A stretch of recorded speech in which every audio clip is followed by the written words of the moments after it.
Alright, kings, gentlemen, everyone else, welcome to yet another exciting episode of traffic hazards and how to avoid them and how to be them.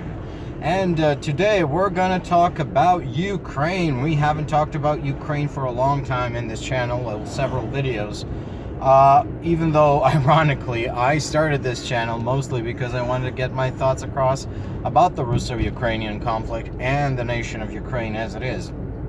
And today we're going to address one of those ridiculous claims that the pro-Russia camp often says, like, why don't the Ukrainians just end the bloodshed and surrender? You know, it's like, it's sometimes been parodies as, why don't they just surrender? Because one of the chief advocates of this national humiliation and destruction of a white nation is Scottish. And, well, the answer is because if they did surrender, they would be destroyed as a nation. Now, what does that mean? A nation is not just a biomass, right? It's not just people. It's not just the number of guys you have. A nation is also a culture, it's a language, it's a set of traditions, it's really the things that make you separate from the surrounding biomass. And it's not just the biological aspects. Of course, nations differ from each other biologically speaking. However, it's also these other things. And among other things, it's the tradition, the history, the memory of things. So, if the Ukrainians surrender, what you're going to get is, what you're going to see is essentially a repeat of Mariupol and Bucha, but on a much grander scale. When the Russians came in 2022, they had lists of people slated for execution. And those people were disproportionately what I like to call the culture-bearing stratum of a nation. So, you had priests, you had professors, you had intellectuals, you had writers, artists of all kinds, you had linguists of all people, because, you know, the Ukrainian language and erasing the Ukrainian language is very important in this war. Like I said, this is a war to destroy Ukrainian separateness from Russia, because the very idea of Ukrainian separateness from Russia would mean a delegitimization of the Russian state and a destruction of the Russian political formula. Now, so if the Ukrainians surrendered, what would happen would be this kind of culture genocide, where their culture as a nation would be completely expunged, completely destroyed, and the remaining biomass would simply be absorbed into the Russian world, quote unquote. Same as has happened to a lot of other nations which are absorbed by Russia, currently absorbed and occupied by Russia, from Karelians, Ingrians, Vepsians, even other Slavic peoples, such as people of the Novgorod Republic, of Smolensk, and of the Volga region. Right. So, but if the Ukrainians lose the war, then what was it all for? If you know ahead of time that you're going to lose the war, or, you know, even if you suspect, why not just surrender and stop the bloodshed? Because it matters a whole lot whether you were absorbed into an empire by force or with your own consent. If you surrender, you are essentially consenting to the imperial project.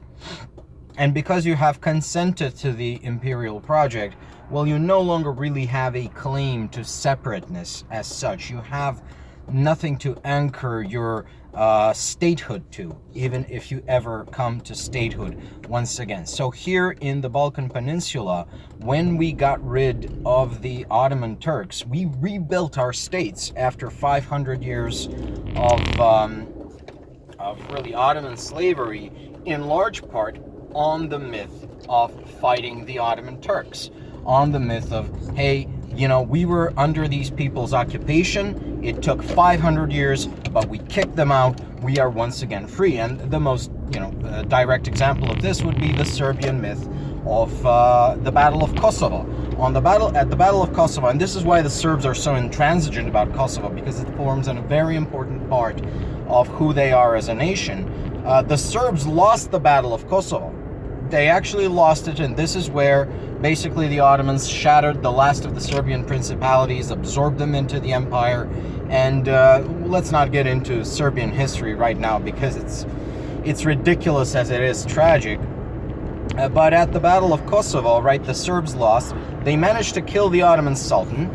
It didn't matter ultimately because the son of the Ottoman Sultan, Bayezid, saved the day with the heavy cavalry, killed the Serbian prince, and yeah, that was the end of any independent Serbian state in the Balkans. You know, after that, you had Serbian states as vassals to the Ottoman Empire, and a little bit embarrassingly for Serbia, some of the most loyal vassals to the Ottoman Empire. But when the time came to rebuild the Serbian state in the 19th century, they used the legacy of this struggle, this battle of Kosovo, as the basis for their national myth, and they built the Serbian state, such as it is. You know, it's not a perfect state.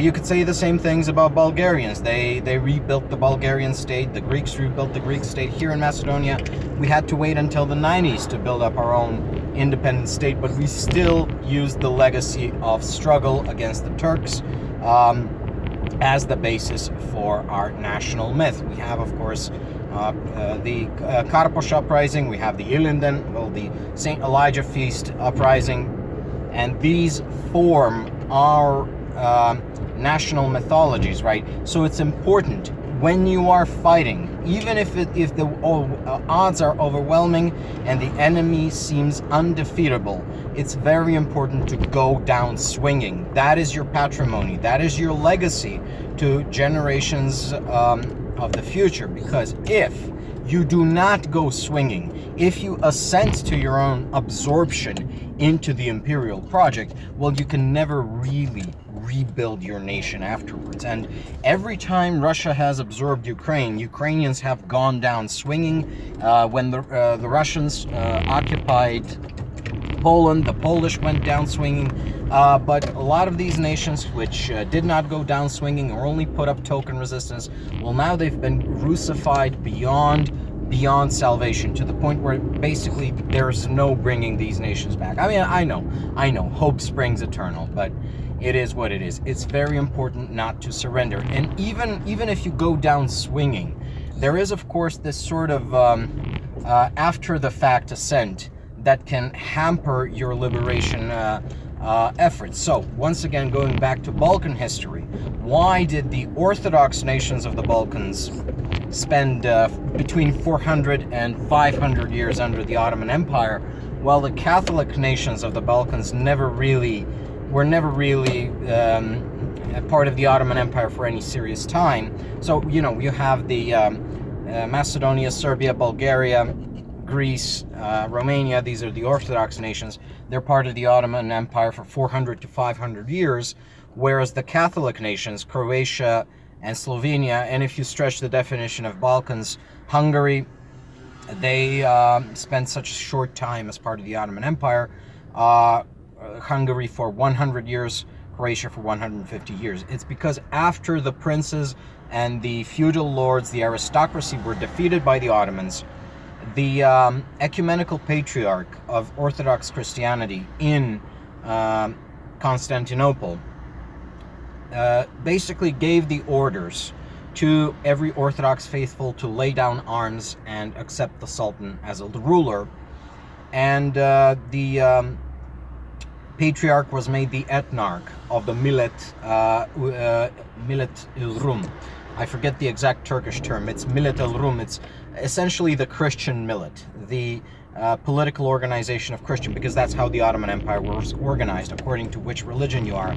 And you had the three, you had the Muslim millet, the head was the Sultan, you had the Jewish millet, head was the chief rabbi of Constantinople, and the Christian millet head was the ecumenical patriarch in Constantinople. But the Pope never gave the Catholics in the Balkans permission to surrender to the Turks. So the Catholics never surrendered. Like I said, the Ottoman Empire occupied Hungary for 100 years. They also occupied Croatia for 150 years, but they could never gather taxes in these locations. They could never rest easy. They could never settle Turks or other Muslims. They could never convert the population because these territories, these states were always in a state of internecine, low-level warfare until the War of the Holy Coalition pushed the... I'm going to dox that guy behind me. Not very good form. Pushed the Ottomans out of these lands. And and that's really the moral of it, you know. And it also shows you this poverty of geopolitical realism. Oh no, they are the stronger state, they're the larger state, we have to surrender. No, you don't have to, because, you know, if you go down swinging, that is an epic last stand of your people and a future basis for sovereignty and legitimacy. And furthermore, yeah, they might be the larger state. We are a nation, they are an empire.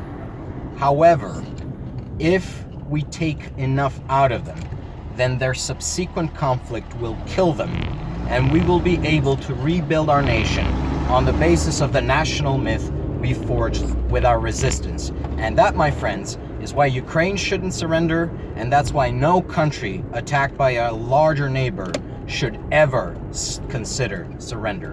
Bye-bye, and take care.